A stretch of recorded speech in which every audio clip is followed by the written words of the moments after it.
We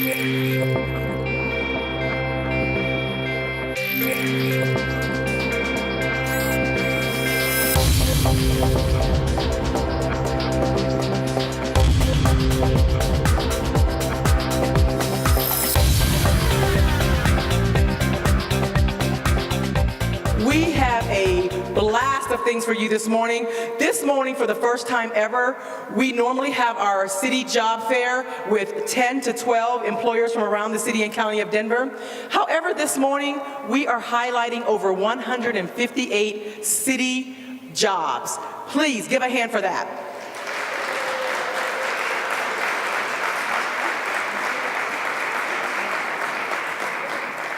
We are happy to have our city jobs here today. We also have jobs available for DPS, and if there's anything that you need, please let us know. We also have those who will be hosting us today with Carla Madison Recreation Center, and they will be in the red vest or red jackets if you need any assistance. Without further ado, let us go ahead and get started, all right? I just want to do a few housekeeping things. We are here as guests at Carla Madison, and therefore we will not have any outside signage. All of the signage that you will see this morning during the Mayor's Cabinet and Community has been previously approved. If your signage has not been previously approved, it is my request that you please do not display it or hand it out. Thank you. Without further ado, I would like to introduce and bring to the podium this morning the Executive Director for Parks and Recreation, Happy Haynes. Give her the love of the Mile High City.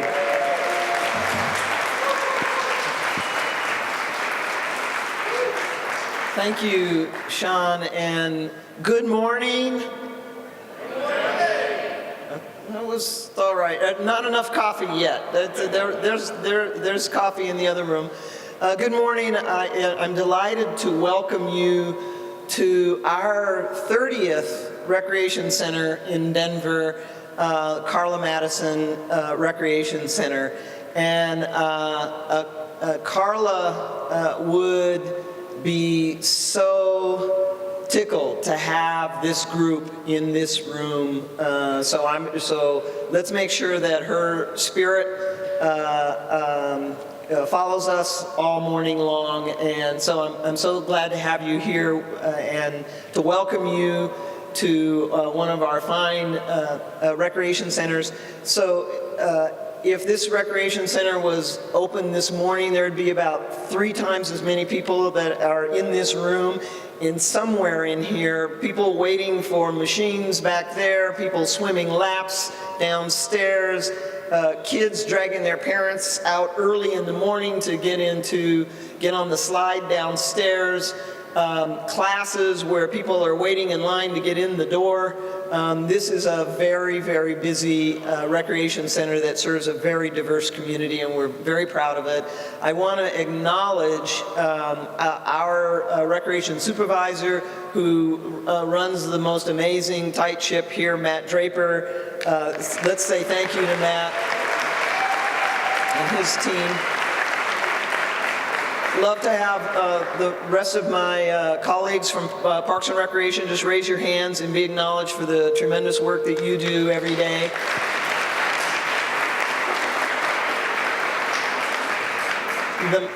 The mayor and I just came from an event in Cheeseman Park with Councilman Newell. Today is Arbor Day, and so all the tree huggers in Denver were at Cheeseman Park, helping us to plant 150 trees there. And then just down the road at the City Park Greenhouse this morning, the park people in Denver Digs Trees are distributing hundreds of trees to citizens in Denver. So we're very proud of the work that we do in partnership with so many wonderful organizations that care so deeply about our city. And so again, I just want to say welcome to all of you to Cabinet in the Community. And now I want to introduce, I'm introducing the mayor. I'm introducing Councilman Brooks. Councilman Albus Brooks from the fine District 9. I beat you to it. who is a champion for all of the work that we do in Denver Parks and Recreation, and we just want to say thank you, Councilman Brooks, but particularly for his staunch devotion to the young people in our community, to make sure that they have opportunities and to make sure that what we do in Parks and Recreation serves them best. And so it's just my extreme pleasure to introduce to you Councilman Albus Brooks.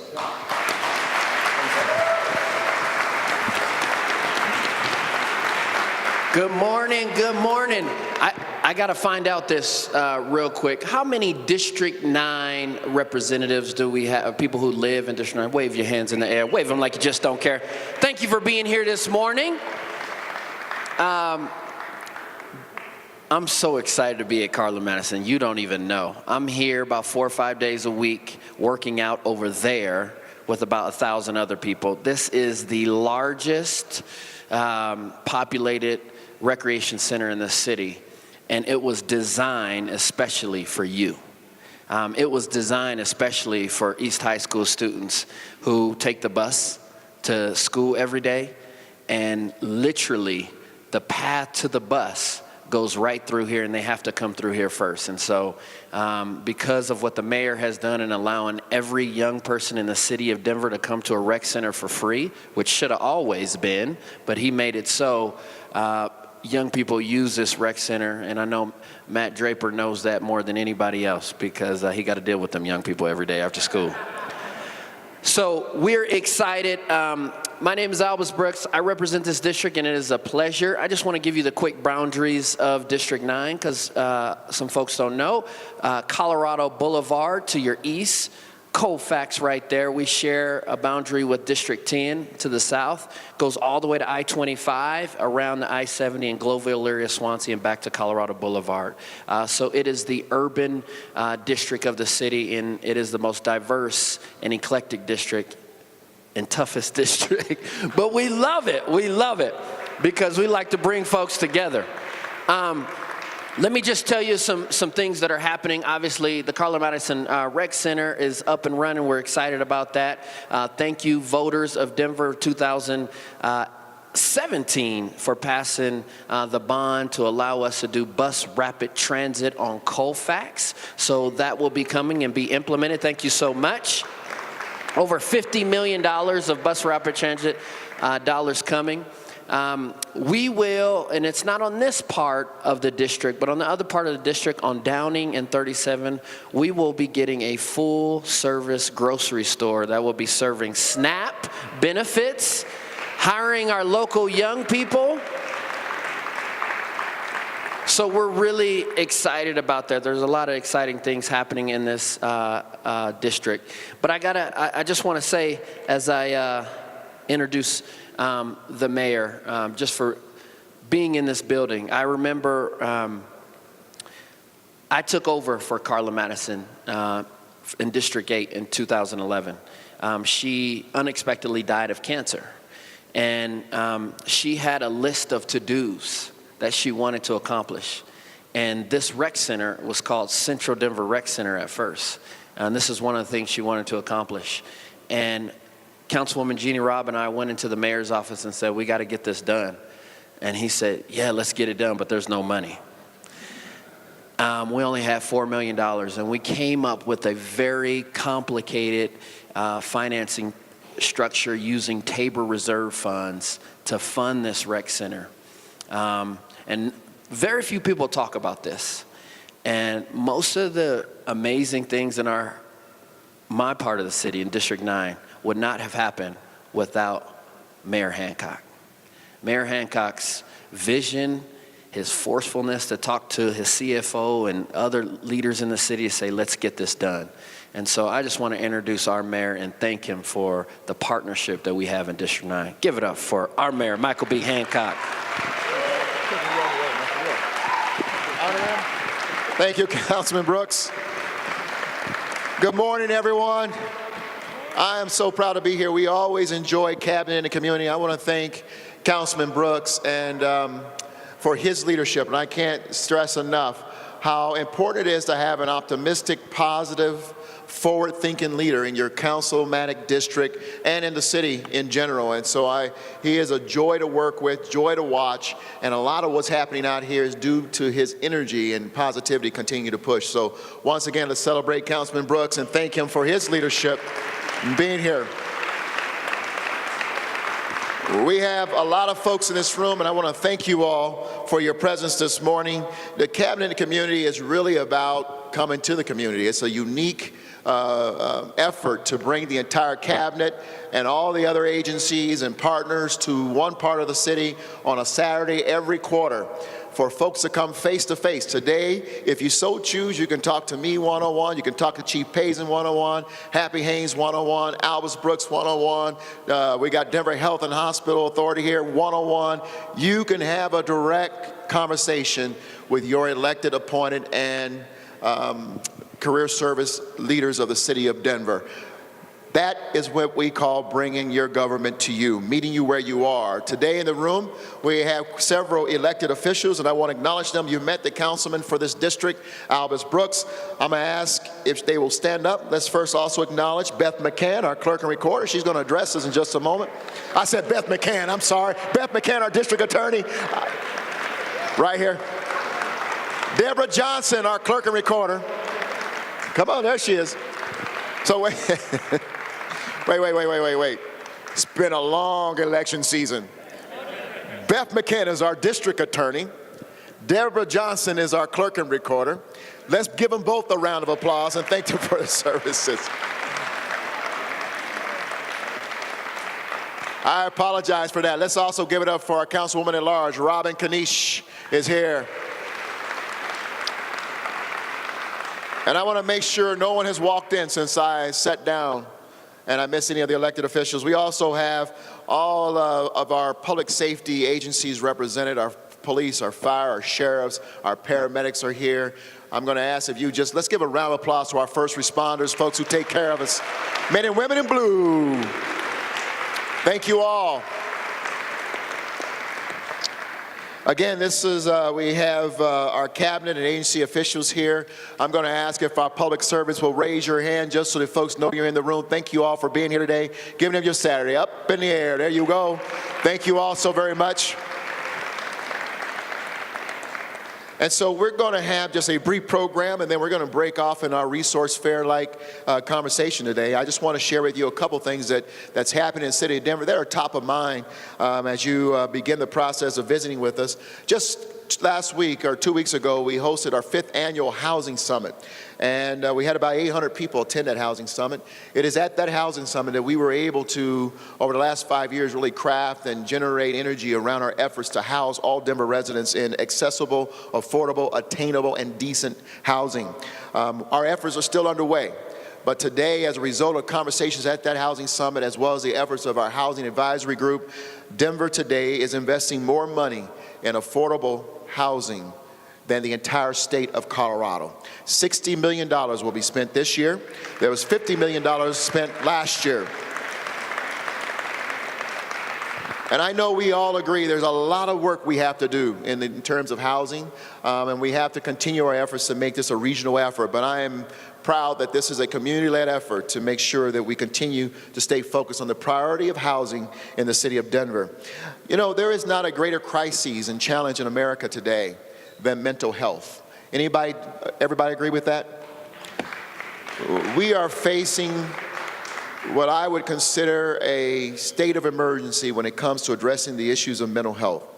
And as the federal and state levels of government try to figure out what to do, how to respond appropriately, in the meantime, we are seeing Dr. Robin Wittenstein, who is here from Denver Health and Hospital Authority. And thank you, Dr. Wittenstein, for all the work that you do, and you and your team do to support all of us in Denver, and particularly our indigent care residents of Denver, to respond to the mental health challenges of the city. And one of the things that we've done in partnership with our Denver Police Department, with Mental Health Center of Denver, is to create a national recognized program called Co-Responder. Anyone ever heard of co-responders?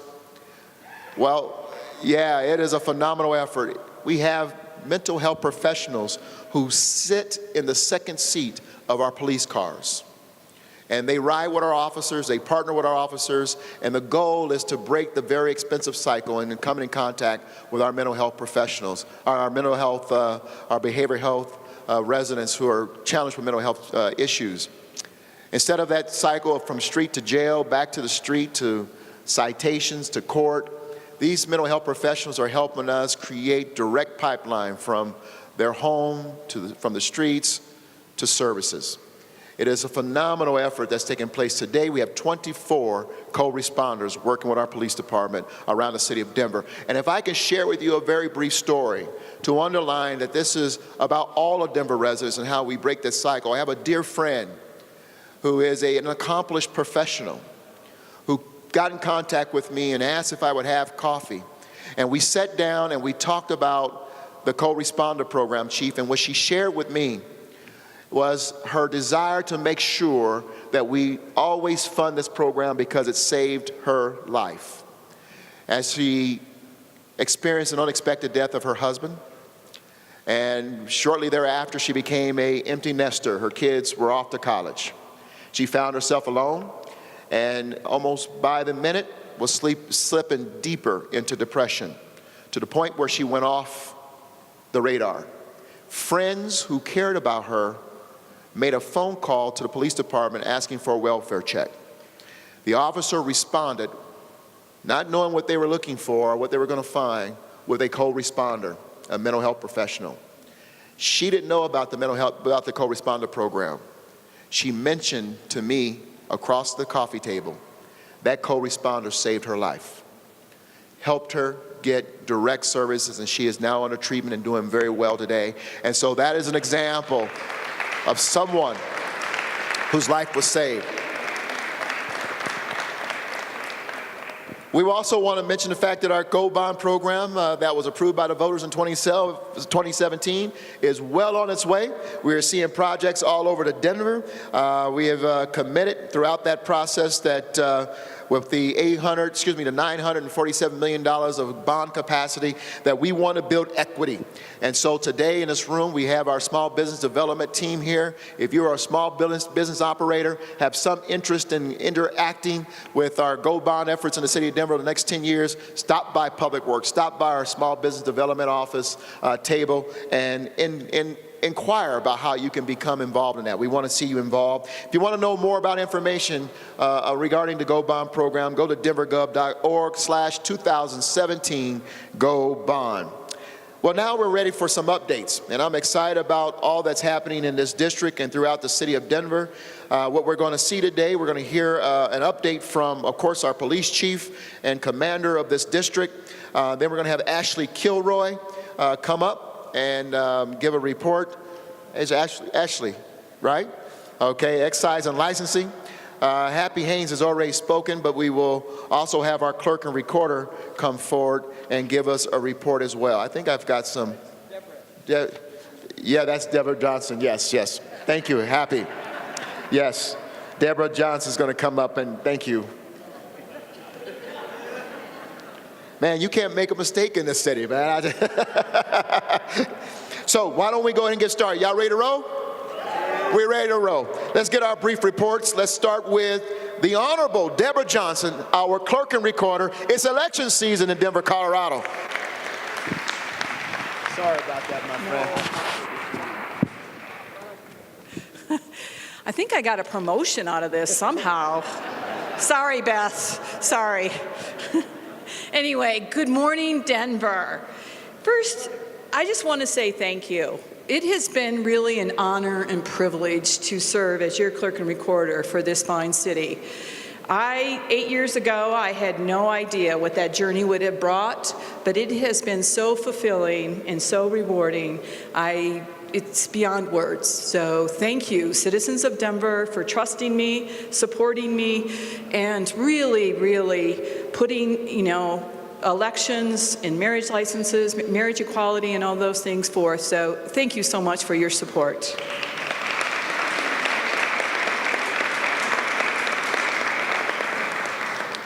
So there is a big event just around the corner. I'm sure some of the elected officials here are, sitting on the edge of their seat, just waiting to hear those results. Well, anyway, in just 10 days on May 7th is the Denver municipal election. This morning, I wanted to show a video that we put together that really shows the importance of local elections. Please, we weren't able to show it here, but please go to our website and show it, view it. It is really important to vote at the local level. Who takes care of those potholes? Who takes care of the barking dog? Who makes sure that water comes out of your faucet? Please vote. It's very important. If you haven't received your ballot yet, I'm sorry. However, it's not too late. Please go to one of the 7 vote centers that will be open up on Monday and pick up a ballot. But do not put it in the post office. Please drop it off at one of our 28 24-hour drop boxes. It will get to us faster. The post office only guarantees 5-day delivery now, so it's way too close by Monday to put it in the post office. Please drop it off. So, what is on the ballot? We do not have any Tabor issues on this ballot. We have 2 initiatives. One of them is Right to Survive, which is question 300. Then there's the silver something decriminalization. I think it's, psilocybin. There you go. I knew it was something like that. Yeah, it's something to do with mushrooms. That's all I know. It's question 301. And then, of course, there's elected officials. We have 10 candidates for mayor, which includes 4 write-ins. We have 3 candidates for clerk and recorder, 6 candidates for council at large, 39 candidates for city council, including 3 write-ins. So I just want to make sure you think that's a lot. It is a lot for a municipal election to have that many candidates on there. But one of the new services that we're offering this year is an interactive ballot on our website, which has hyperlinks in it that you can hyperlink on a candidate's name and it will go to their website. So you can do easy research on all of the candidates and even on the issues. You can click on the issue number and it will go right to their website to find out more information. Another innovative service that we're doing this year is we're doing a pilot for mobile voting for overseas and military voters. They can actually vote on their telephone and cast their ballot through the phone, but it comes back through the blockchain. So it's very secure coming back to us. So we've seen a lot of interest, and the comments that we've received from the overseas and military voters is that, I don't want to vote any other way now. So hopefully this will be something of the future, but it definitely is a success currently in Denver. And another thing, too, is we are also offering a similar type service for the disabled community. We can send them a ballot, but sometimes that is not, something that they can actually cast a ballot on a piece of paper.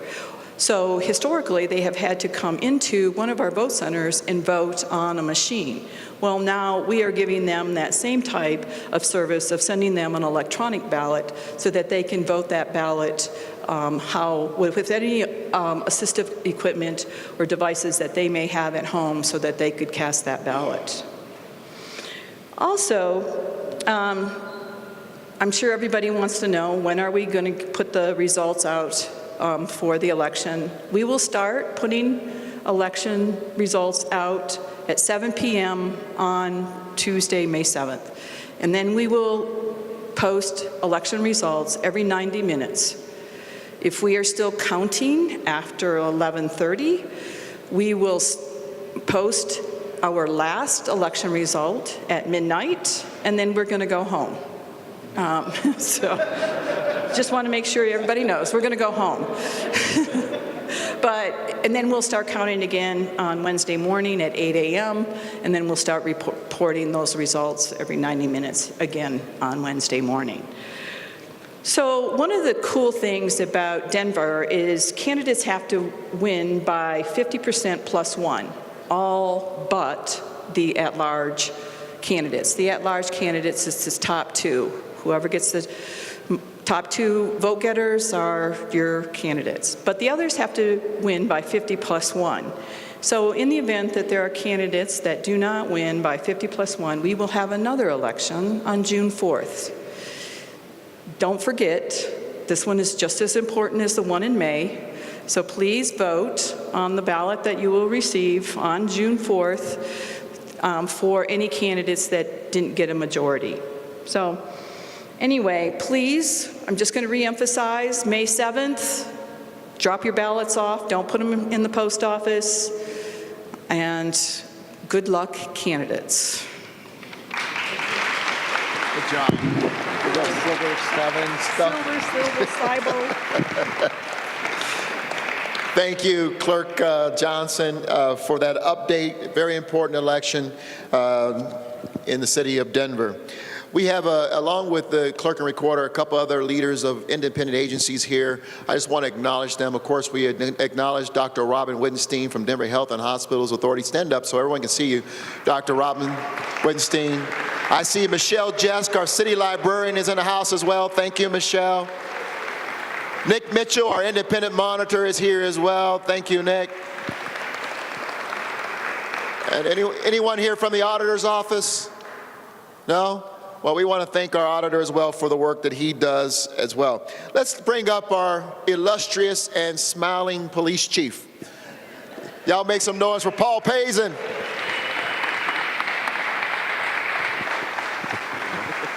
You bet, go ahead. I'm going to actually work this way. Okay, you bet. So, Mayor, thank you very much. Councilman Brooks, it is great to be here in fine District 9, especially when you have the opportunity to represent Denver's finest. It's a great place to be. We handed out some strategic plan one-pager for everybody there. It typically takes us about an hour to go through our very detailed strategic plan. We got 6 minutes, so we're not going to be able to do that. Ultimately, the strategic plan that our team was able to implement is represented in 5 icons. It's the foundation of the Denver Police Department of treating people with respect and dignity. It's reducing social harms, including mental health, substance abuse, fear of crime, multimodal transportation. It's implementing our precision policing model, which is a geographical component, an innovation component, and a technology component. It's what we believe in, taking care of the people who take care of the people, and it's our long-term strategy of putting the public and public safety to revolutionize law enforcement. This is the foundation. This is where we are. This is where we're going. This is how we're going to get there. This is what we believe in. Now, we've had the opportunity to implement that plan, and we are giving the first quarter results. I want to start by indicating that Denver is a remarkably safe city. Denver, compared to similar cities across the country, we do very well. But we're not satisfied with that. We're 7th on the list. Our goal next year is to be 5th on the list, and the year after that to be 3rd on the list, and the year after that to be 1st. So that's our goal. We recently pulled our first quarter stats, and we're making progress. Violent crime is down 3.3%, property crime down 4.7%, total crime 6.2%. Part of our precision policing model also was the institution of the Domestic Violence Prevention Program. This was in collaboration with the Denver District Attorney's Office, the Denver City Attorney's Office, the Rose Andom Center, and countless advocates to help us. For the first time, we are actually seeing decreases in domestic violence. Domestic violence.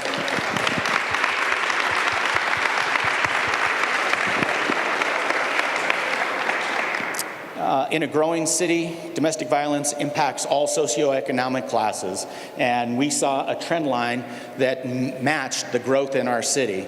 By coming up with an innovative strategy, a collaborative approach, we're starting to see decreases not only in victims, but also in calls for service. So significant progress in the first quarter of the year.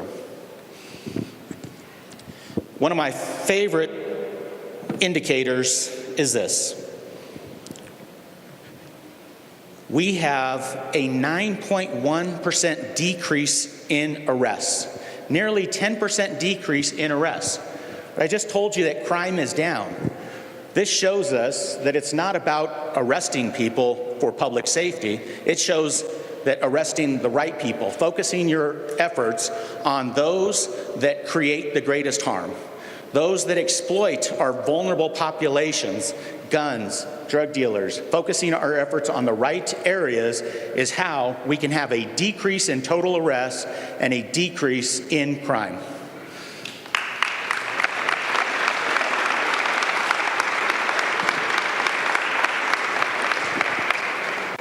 I guess I have a few favorite slides, right? For the first time in Denver's history, as of Monday, this past Monday, there are 1,610 Denver police officers. First time that we were able to break that barrier. That's great. We reconfigured, we reorganized. We were able to increase patrol staff by 5% in 2019 over 2018. That helps us in addressing those crime issues and reducing the social harms. This number was attained on Monday when 17 laterals and 52 basic recruits entered the academy here.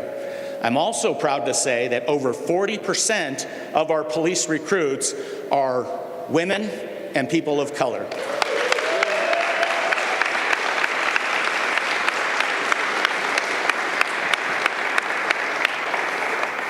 This shows the impact. We are getting to those high priority calls quicker.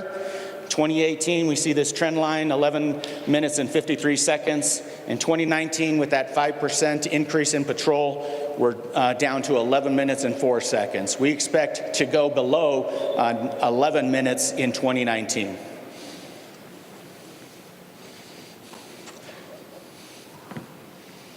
And last but not least, in partnership with community members, with the Office of Independent Monitor, we instituted a very progressive and strong use of force policy. Now, we also train every last officer in the department, 8 hours of intensive training on our use of force policy. That was completed in 2018, December of 2018, and here are the results. A 25% decrease in use of force by our officers. So with that, we will conclude.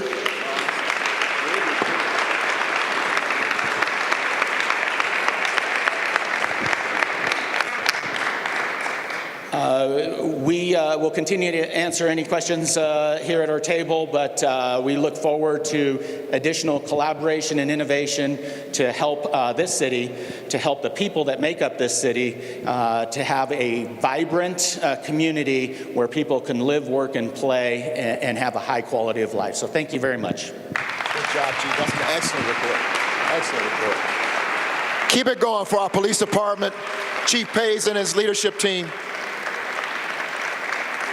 That is as good a report as you can ever ask for from your police department. And let me just say this, one of the things that is in transition, go ahead, Sean, we are seeing happening in our law enforcement areas, in the sheriff's department as well as the police department, is how do we address the whole person and the whole anatomy of the community. Chief used a word called reducing social harms. Director of Safety Troy Riggs talks about the opportunity index. And as you look at both of those modules, they're talking about the whole person. And how do we reduce crime and incidents of engagement with our law enforcement? By addressing all of the other mitigating circumstances that may lead someone to the circumstance that we're dealing with. So thank you. It is showing that it's working. Thank you for your leadership, Chief.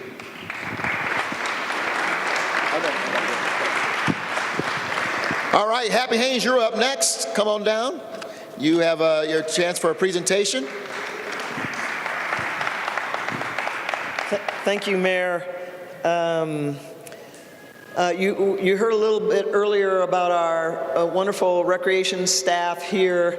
I'm going to give you a little bit of update on some things that are happening in our parks. But before I do that, and the mayor also mentioned My Denver card, where the numbers of kids that we are serving. The first year we had maybe 30 or 40% of the kids in Denver who had signed up.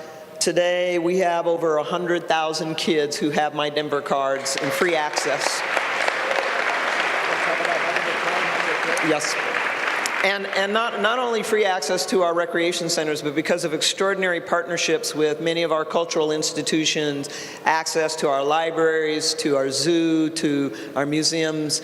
And so we are just really thrilled about the results of that program.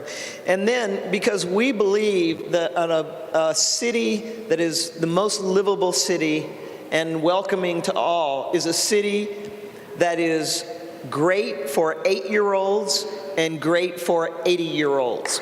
And we know that if we can do that, then it's a city that's great for everyone. And as a part of that, not only do we have the My Denver card for our children, but we have My Denver Prime, which provides free access to all of our older adults above the age of 60 in Denver.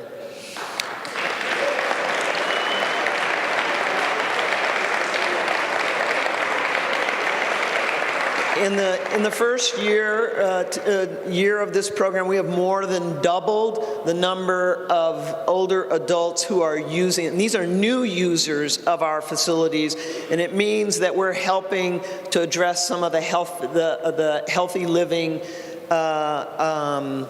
factors in our neighborhoods and in our communities. So we're very proud of that. On to parks, and I see we have our superintendent of our East District, Adam Smith. Raise your hand, Adam, who takes wonderful care of our parks, from City Park to Fuller Park to the parks out near Lowry, a tremendous team that keep our parks in such great condition. So thank you, Adam, to you and your team. And I'm going to talk to you a little bit about some new parks and updates to our parks in this area. Starting first in our Park Hill community, the new park, Pocket Park on 29th and Fairfax. We just had the last community design meeting 2 nights ago, where community members came to see the preferred design, which are these two. These two. 29th Avenue Park, a little pocket park right in the middle of 29th and Fairfax. To serve an area of the community, even though Park Hill is a community that people think of trees and parks. It really is park deficient, and so we were able to find a wonderful location to serve communities, the Park Hill community. We have a vision and a standard in parks that every citizen should live within a 10-minute walk of a quality park or trail. And we're well along the way, at almost 85% in the city. But that last 15% is going to be a challenge, because we already have a well-developed city. And so we're working hard to get to 100% of our residents living within a 10-minute walk. So that tiny little park on Fairfax is going to have a nice playground and interactive water feature, game tables, picnic tables to bring the community together, and shade trees, and just be a wonderful amenity, an art wall that celebrates the community and the culture of that area. Now over here to the left at City Park, the City Park Master Plan. There we go. Councilman Brooks The City Park Master Plan was completed in just this past December after a 2-year process. Wonderful involvement of citizens throughout the City Park community. And we're just really excited about having that master plan to guide us. And this is the People's Park. And it serves a very diverse community, not only around City Park, but throughout the community. The designs that you see here are the Dustin Red playground in City Park. In local language, that's the big playground. It's on the west side of City Park. And the new Dustin Red playground and picnic area will feature a castle tower with a slide, a rope bridge, some skywalks, a dragon slide. This is we had a lot of children participating in our design process, so we got dragons.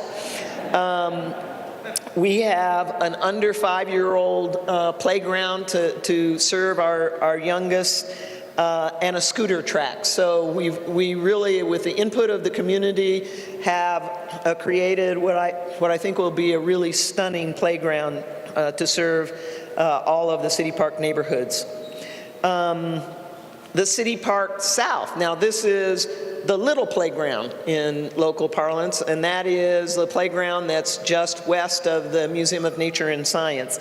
And that whole South Meadow, we have a plan there to ensure that that part of the park is a more natural environment, that it has a diverse and natural landscape, and that it provides opportunities for children and families to explore nature. So we're very excited about a partnership with the Denver Museum of Nature and Science, who are leading the effort in the community to plan a nature playground that will serve some of our younger children in that South Meadow. In addition, we've got a City Park tennis court lighting project. So the tennis courts that are well used on the west side of City Park will be furnished with new lighting for that tennis court. Further east of us, the Central Park Playground in the Stapleton neighborhood, another very well-loved playground, is going to be, we're working on the design for that now. The concept design will be completed at the end of May, and we'll be working closely with the neighborhood there to formalize the design. There will be some new play elements, some additional picnicking opportunities, lots more shade. For those of you who've been there know that parents watching kids play it's a suntan for sure. And we are going to make some enhancements for accessibility to that playground. So we're very excited about those upgrades at the Central Park. On the far right is the Greenway Park Playground. This is just off of Montview Boulevard. It's part of the Westerly Creek Greenway, and there will be a new playground concept for that also at the end of May. This is another one of our playgrounds that's going to feature nature play elements that respond to the natural feature that we have there in Westerly Creek, with the topography and the lower areas that will sometimes have water and sometimes not. But it'll be a play area, but also an opportunity for our children and for our families to understand the role that our greenways play in managing storm runoff. So we anticipate that project to start construction at the end of this year and being completed in 2020. As well, one of our very oldest neighborhoods, for those of you who've had youngsters in East Denver playing football, this is one of the major fields that our kids play football and soccer. It's the McNichols Playground, just south of Montview, and it is using the bond funds that the mayor referred to. We will be upgrading the playground in that neighborhood. And finally, in the Northfield area, north of 56th Avenue, we will be adding about 150 acres of new parks: the Sandhills Prairie Park, the Prairie Meadows Park, the Cottonwood Gallery, and the Willow Bark Dog Park, and the 56th Avenue Greenway. You'll notice from these names and from a couple of the playgrounds that I've mentioned that we are really on a mission to restore and provide opportunities for our citizens to interact and connect with nature. So we, as a result of our game plan, which we'll be sending to City Council in just another month, we are planning to convert about 10% of our parkland into natural areas so that our citizens can experience more opportunities to enjoy nature right here in our backyard. We will also be stepping up our efforts to let our Denver residents know something that the mayor is always so proud to remind everyone, and that is that in addition to these beautiful urban parks that we have in Denver, we do have 14,000 acres of mountain parks just west of us, and we want more of our Denver residents to take advantage of those parks. So you can look to seeing more programming, opportunities for us to transport, particularly our children and our older adults, into these beautiful spaces. So look for some new information to come soon. I want to thank our communications and marketing team who are here and out in these communities. Every one of these plans that you see, that team is out getting communities activated and participating. So when you see a park or a new feature, know that it's the community around that neighborhood that has helped design and create it. And finally, let me acknowledge Scott Gilmore, Deputy Executive Director, our leader in parks. Thank you. Scott is the reason why we have such amazing parks in Denver. Thank you all. I'll turn it back over to the mayor. Thank you, Happy, and what a great report. You can see we are getting done the commitment and the desires of the people in terms of our parks. And one of the things she didn't mention, she may have earlier, and that is regarding our tree canopy that we are focused on expanding in the city of Denver. So to Happy Haynes, the entire parks and recreation teams, thank you very much for all that you do. We're almost done. We got some last minute. Give it up for all of our presenters, by the way.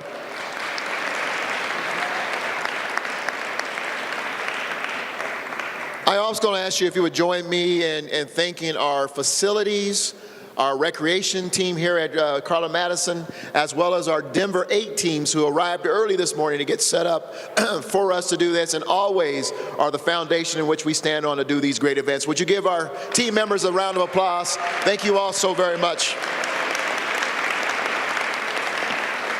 I must also remind everyone, it's Denver Days time. We've opened up registration to register your events for Denver Days. You might recall that's the 1-week observance of Denver Pride where we come together and celebrate our pioneers, and we encourage people to get together as communities to put together block parties or service days or community get-to-know-you days, a party in the park, whatever. And the city of Denver during that week waives your permit fees and your barricades. We bring you barricades. It's a great way to come together. This is the 6th year we've done Denver Days. It's actually an ordinance in the city of Denver that observes the first week of August.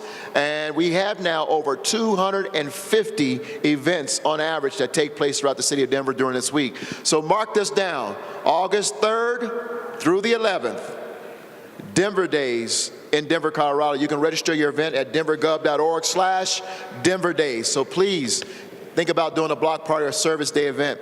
Come on in here, Animal Protection Division. We've got Bert and Sansa. Now, we're going to do this real quick because I always ask.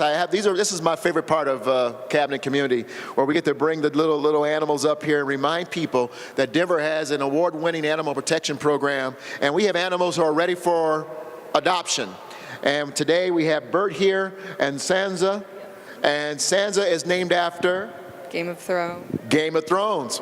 So tell us if somebody's interested in adopting Bert or Sansa or any other animal at Denver Animal Protection, where do they go? They go down to 1241 West Bayard Avenue. It's Denver Animal Shelter over off I-25 in Alameda. We've got animals available 7 days a week.